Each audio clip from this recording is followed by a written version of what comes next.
Imagine a single drop of rain falling from a cloud and striking the ground.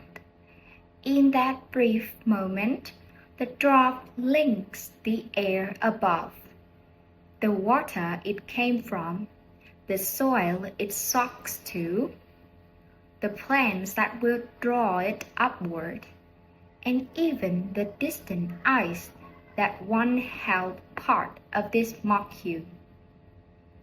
That simple event is one of the countless exchanges that never stop among the great spheres of Earth. The atmospheres of gas, the hydrosphere of liquid water, the cryosphere of ice and snow, the lithosphere of solid rock and soil, and the biosphere of living things constantly trade energy and matter. Heat from the sun drives evaporation that feeds clouds. Rain weathers rock into soil. Plants pull carbon from the air and release oxygen. Melting ice raises sea levels and alters ocean currents. Volcanoes inject gases and ash that change the composition of the air. These interactions form a single interconnected system whose behavior can be measured by satellites tracking water vapor and ice cover, by weather stations recording temperature and rainfall, by chemical analysis of air and water samples, and by the layered records preserved in ice cores, lake sediments, and tree rings. Understanding how the sphere exchange energy and material reveals why weather patterns form, why climates shift, why soil develop, and why life can thrive on this planet. In the account that follows, we will explore those exchanges in detail, using everyday language and the clear evidence that science has assembled, so the web of connections become as visible as the raindrop that begins the story. Every measurement of humidity rising after a warm day, every sample of river water carrying dissolved minerals, every layer of accent ice that hold bubble of old air, and every satellite image showing the seasonal greening of forest confirms that these exchanges are continuous, measurable, and governed by the same physical and chemical principle that operate today and have operated for billions of years.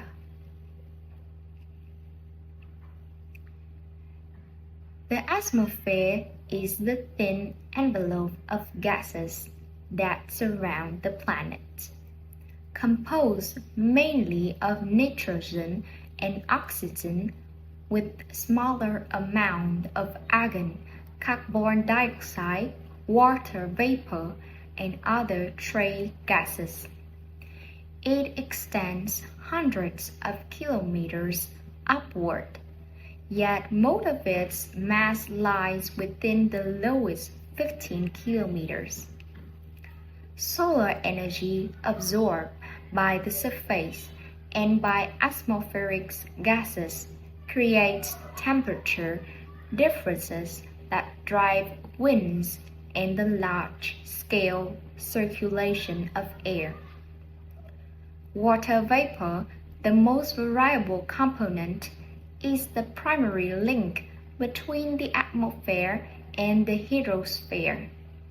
Energy from the sun causes liquid water at the surface of oceans, lakes, and moist soil to evaporate, turning into vapor that rises into the air. As the moist air cools, the vapor condenses into tiny droplets or ice crystals that form clouds. When the droplets grow large enough, they fall as precipitation, rain, snow, or other forms, returning water to the surface. This continuous water cycle moves enormous quantity of energy as well as water. The heat absorbed during evaporation is released when the vapor later condenses, fueling storms and redistributing warmth from the tropics toward higher latitudes. The amount of energy involved is vast. Globally, the latent heat released by condensation is comparable to the total energy transported by the atmospheric circulation itself. Measurements of humidity, cloud cover, and rainfall from ground stations and satellites show that the amount of water vapor in the atmosphere rises with temperature, confirming the physical relationship that warmer air can hold more moisture. For every degree of warming, the atmosphere water holding capacity increased by roughly 7%, a relationship observed both in daily weather data and in longer climate records. Isotopic studies of what drained water in ice further trace the pathways of individual water molecules, from ocean evaporation through atmospheric transport to precipitation and eventual return to the sea. By comparing the ratios of heavy and light oxygen and hydrogen isotopes, scientists can determine where a particular sample of precipitation originated from a nearby ocean, a distant sea, or even recycle moisture from land surface, revealing the complex routes water travels through the atmosphere. The hydrosphere includes all liquid water on Earth. Oceans, rivers, lakes, groundwater, and soil moisture. Oceans cover more than 70% of the surface and hold the vast majority of the planet's water. They exchange heat and moisture with the atmosphere through evaporation and the release of latent heat. And they absorb large amounts of carbon dioxide from the air. Winds blowing across the ocean surface drive currents that transport warm water poleward and cold water equatorward, moderating climates on nearby continents. The upper ocean mixed layer responds quickly to atmospheric changes, while the deep ocean stores heat for centuries. When fresh water from rivers or melting ice enters the ocean, it changes local salinity and density, which in turn influences the deep circulation that carries heat into the ocean interior. In polar regions, The formation of dense, cold, salty water that sink to great depths is a key part of the global overturning circulation. Changes in the rate of this sinking can alter how heat and carbon are distributed through the ocean. Chemical analysis of seawater show that the ocean has absorbed a substantial fraction of the carbon dioxide added to the atmosphere in recent centuries, slightly lowering the pH of surface water. This absorption is not uniform. Colder waters take up more gas and biological activity in the sunlit surface layer, remove carbon by converting it into organic matter that can sink. Sediment cores recovered from the sea floor record past change in the ocean temperature and chemistry through the cell of microscopic organisms, providing evidence that the hydrosphere and atmosphere have exchanged carbon and heat over hundreds thousands of years. The thickness and compositions of those sediment layers condition with resolution of centuries to millennia.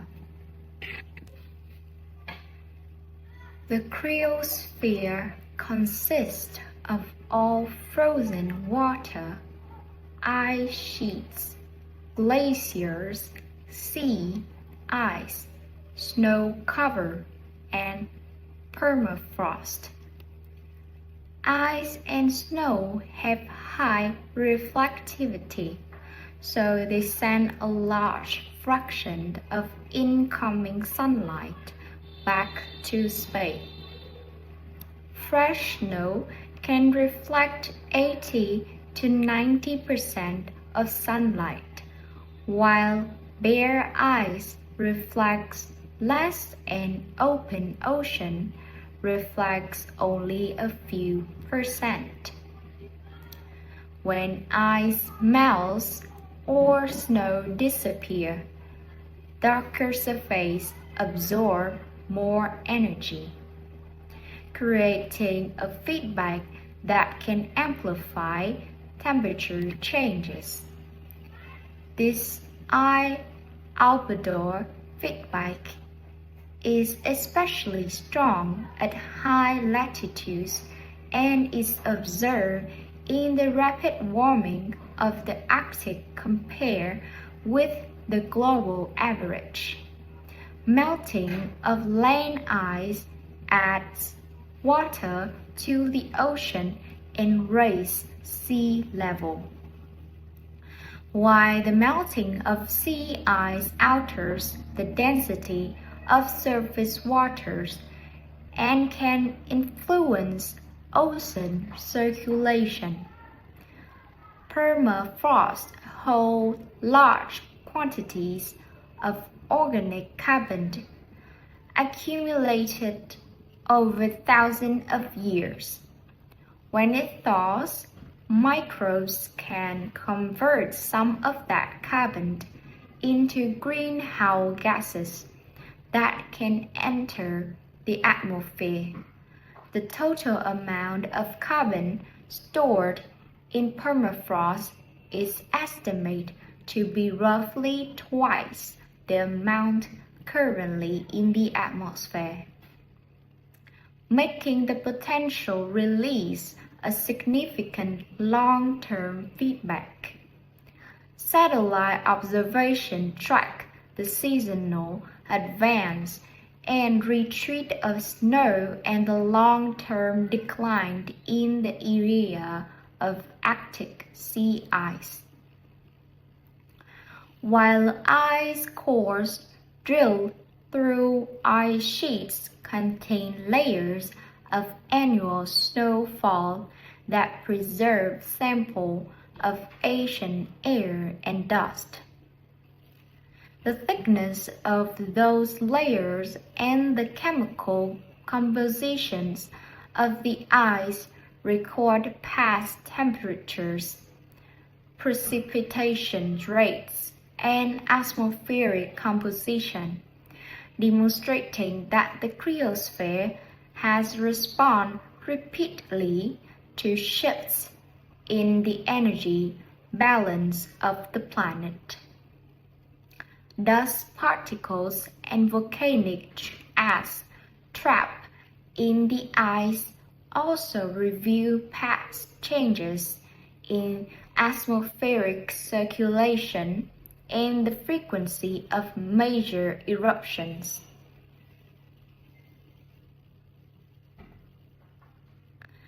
The lithosphere comprises the rigid outer shell of rock that includes the crust and the uppermost mantle. It interacts with the other sphere through weathering, erosion, volcanism, and the slow circling of materials. Rainwater, slightly acidic from dissolved carbon dioxide, reacts with minerals in rocks, breaking them down into clay and releasing ions that are carried by rivers to the ocean. This chemical weathering is accelerated by higher temperature and a greater rainfall, and also by the presence of organic acid produced by plants and microbes. Physical weathering by freezing and thawing, plant roots and temperature changes further fragments rock into sediments. Wind and water transport that sediment, depositing it in river valleys, deltas, and the deep sea, where it may eventually be compressed into new sedimentary rock. The rate at which sediment is delivered to the ocean can be measured by gauging stations on major rivers and by accumulation rates recorded in sediment cores. Volcanoes release gases, ash, and lava that alter the composition of the atmosphere and create new land surface. The gases include water vapor, carbon dioxide, and sulfur compounds that can influence cloud formation and the radiation balance. Large eruptions inject sulfur dioxide high into stratosphere, where it forms reflective and particles that can cool the surface for 1 to several years. The cooling is recorded in temperature measurement and in the chemical signals left in ice cores. Ash and lava create new land surfaces that are rapidly colonized by organisms, beginning in the process of soil information.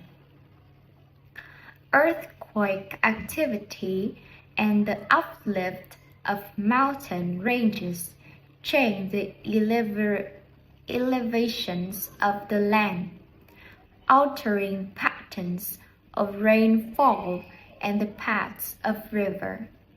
Soil, the thin layer of weathered rock mixed with organic matter, forms at the interface of lithosphere, atmosphere, hydrosphere, and biosphere, and its properties determine how water infiltrates, how plants grow, and how carbon is stored or released. The development of soil profiles over centuries to millennia can be observed in sequence of buried soil and in the progressive deepening of weathering zoned on stable landscape.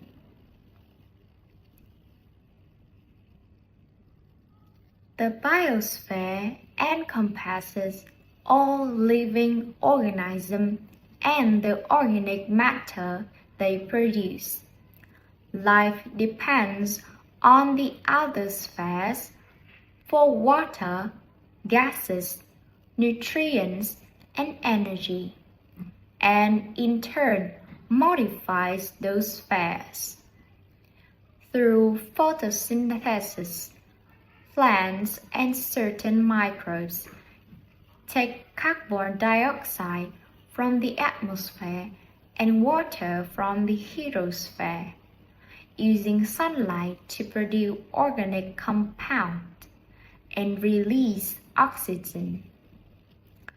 The global rate of photosynthesis can be estimated from satellite measurements of vegetation greenness and from direct measurements of carbon dioxide exchange between forests and the air.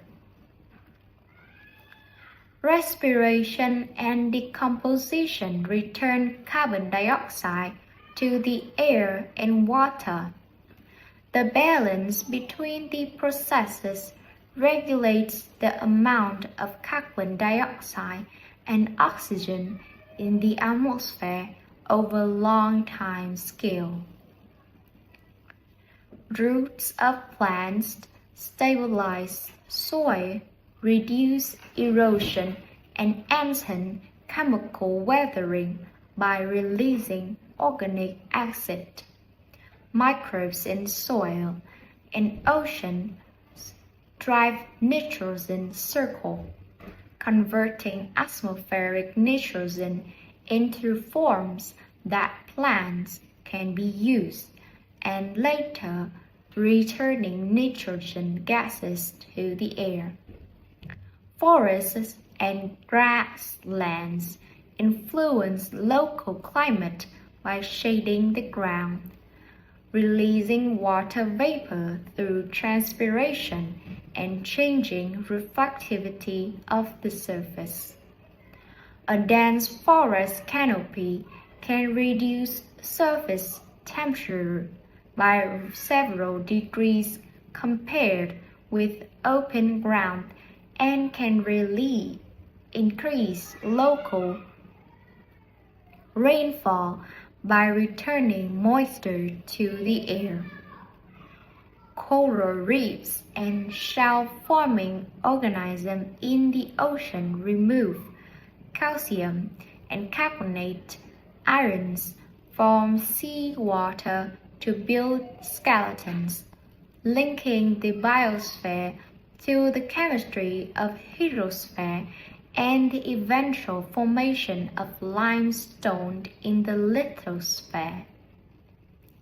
Fossil fuels and limestone deposits are ancient products of biological activity that have been stored in the rock record for millions of years. The appearance of oxygen in the atmosphere more than 2 billion years ago, recorded in the chemical changes of ancient soils and sediments, is the most dramatic long-term example of the biosphere transforming the other spheres. These spheres do not operate in isolation. Every major process involves exchange among several of them at once. The water cycle is a clear example. Solar energy absorbed by the surface evaporates water from the ocean and land. The vapor rises into the atmosphere, where winds transport it across continents. Condensation releases heat that intensifies storms and precipitation, delivers water to the land. Some of that water infiltrates the soil, is taken up by plants, and returns to the air through transpiration. Some runs off into rivers that carry dissolved minerals and sediments to the sea. Some freeze into snow or ice that may remain stored for millennia. When the ice melts, the water rejoins the liquid hydrosphere.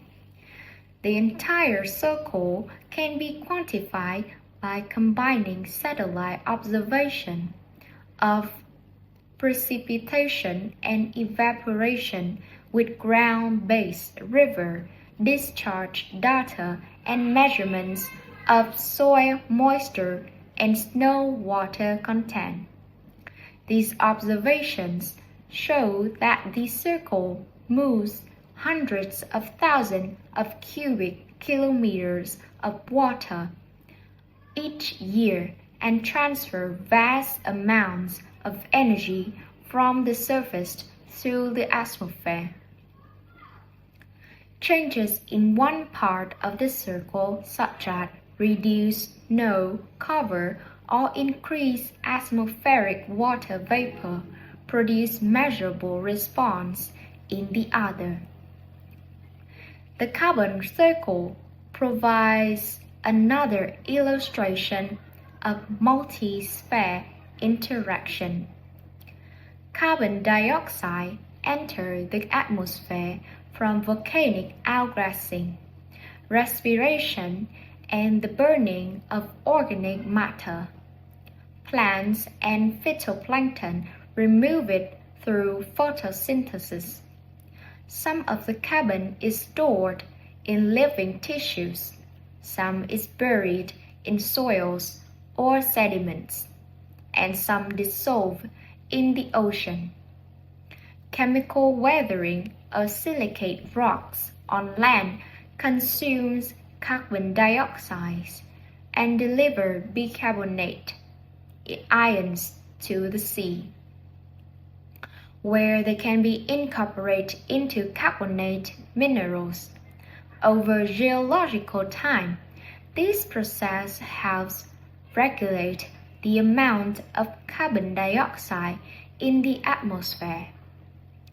The rate of weathering depends on the exposure of fresh rock, the amount of rainfall, temperature, and the activity of plants and microbes.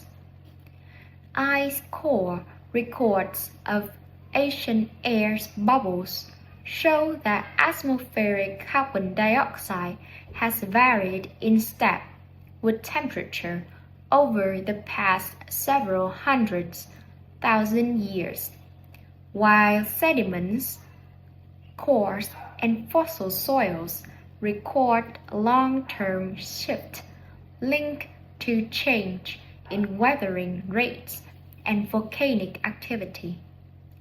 Modern measurements of atmospheric composition, ocean chemistry, and forest growth document the current exchange among the atmosphere, hydrosphere, biosphere, and lithosphere with high precision. The ocean currently absorbs roughly a quarter of the carbon dioxide released by human activity, while the land biosphere absorbs another portion, leaving the remainder to accumulate in the atmosphere. Energy flows continuously among the spheres as well. The atmosphere and ocean transport heat from the tropic toward the poles through winds and currents. The cryosphere reflects sunlight and stores cold. The lithosphere conducts heat from the interior and releases it through volcanoes and geothermal activity. Living organisms capture a small fraction of solar energy through photosynthesis and pass it through food webs. Feedbacks arise when a change in one sphere alters the others in ways that amplify or dampen the original change. For example, warming reduces ice cover, which lowers reflectivity and allows more solar energy to be absorbed. Producing further warming, increased atmospheric carbon dioxide can enhance plant growth in some regions, which may remove additional carbons from the air, partially offsetting the increase. Melting or permafrost can be released stored carbon, adding to the atmospheric burden. These feedbacks are observed in the instrumental record of temperature, ice extent, and greenhouse gas concentrations, and they appear in the longer paleoclimate archives preserved in ice and sediment. The strength of each feedback can be estimated by comparing the observed changes with the expected response from physical principles and giving quantitative understanding of how the spheres reinforce or moderate one another. Weathering and erosion tightly couple the atmosphere, hydrosphere, and lithosphere. Carbon dioxide dissolved in rainwater forms a weak acid that attacks minerals, especially those rich in calcium and magnesium. The resulting ions are carried by rivers through the ocean, where they eventually precipitate as carbonate sediment. Over millions of years, this process of weathering depends on temperature, rainfall, and the exposure of fresh rock surface, which in turn depends on mountain uplift and the activity of plants whose roots and organic acids accelerate the breakdown of minerals. Measurement of river chemistry and the age of mountain belts show that periods of rapid uplift are often accompanied by increased weathering and a drawdown of atmospheric carbon dioxide, illustrating a long-term negative feedback that helps stabilize climate. The same process supplies minerals nutrients that support life in the oceans and on land. Volcanic activity links the depth lithosphere through the atmosphere and hydrosphere. Magma rising from the mantle carries dissolved gases that are released during eruptions. Large eruptions inject sulfur dioxide into the stratosphere, where it forms tiny particles that affect sunlight and can cool the surface for 1 or more years. the same eruptions emit carbon dioxide and water vapor that remained in the atmosphere longer. Ash and lava create new land surfaces that are rapidly colonized by organisms, beginning the process of soil formation. Historical and geological records of volcanic ash layer and sulfate deposit in ice cores demonstrate the repeated influence of eruption on atmospheric compositions and short-term climate. The frequency and size of eruption are themselves influenced by the movement of tectonic plates, which is driven by heat from the deep interior, closing the loop between the solid Earth and the fluid sphere.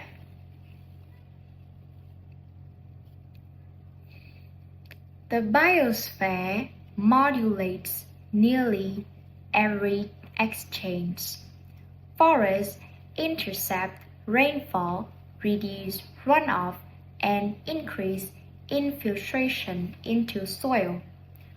Wetlands store water and filter sediments. Marine organisms produce clouds of organic particles that can influence cloud formation over the ocean.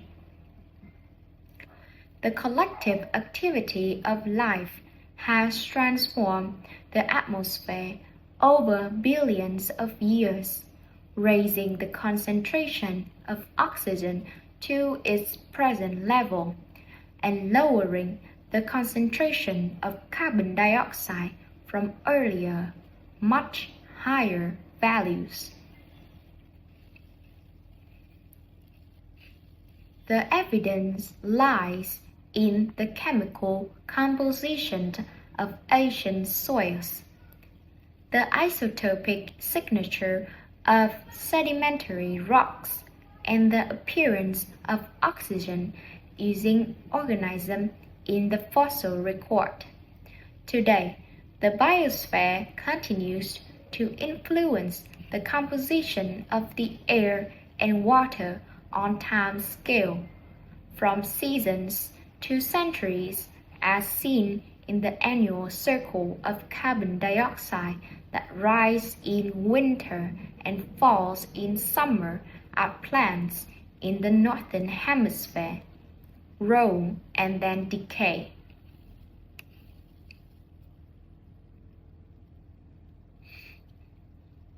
All of these interactions operate across a wide range of time scales.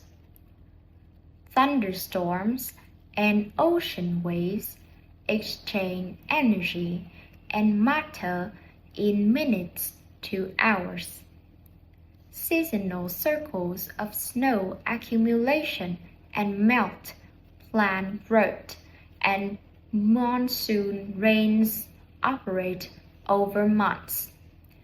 Ocean circulation and the growth of sinking of ice sheet respond over decades to millennia. The formation of mountain range and the circling of crust operate over tens of millions of years. Observations that span these time scales, from real-time satellite data to ice cores covering hundreds of thousands of years to sedimentary sequence covering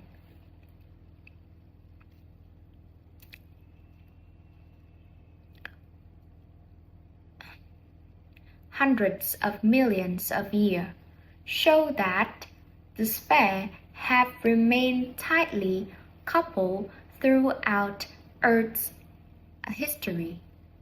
Change in one component consistently produce measurable response in the other.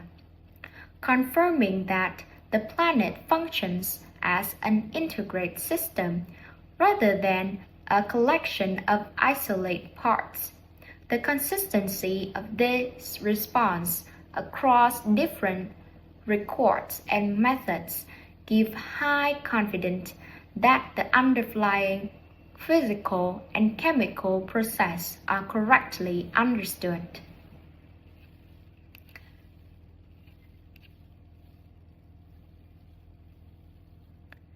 The modern instrumental record provides continuous monitoring of many of these exchanges.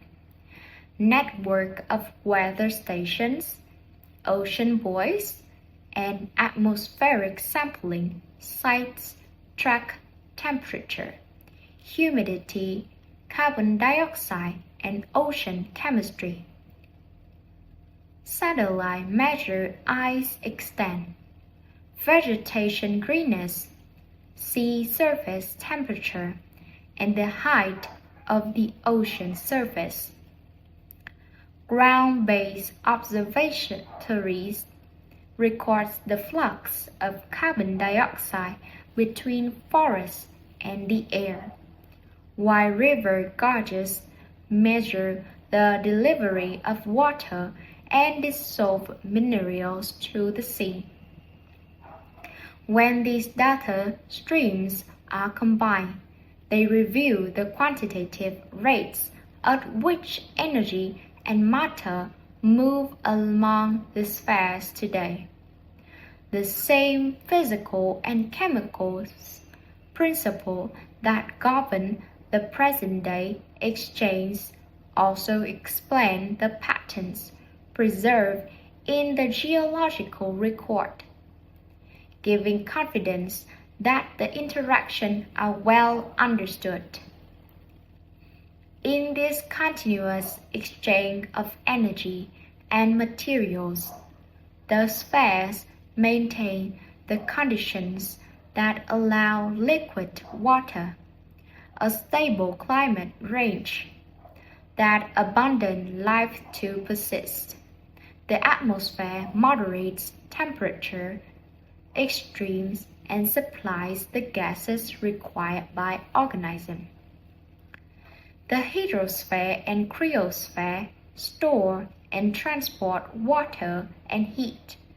The lithosphere provides the mineral nutrients and the solid surface on which soils and ecosystems develop. The biosphere regulates the composition of the air and water and accelerates the weathering of rock. No single sphere dominates. Each influences the others through processes that can be observed, measured, and traced through both the present environment and the deep record of the planet's past. The raindrop that falls, the wind that blows, the glacier that melts, the volcanoes that erupts, and the forest that grows are all expressions of this unending interaction, linking the solid earth, the fluid envelopes, the ice, and the living world into one dynamic system whose behavior continues to be reviewed by careful observation and measurement.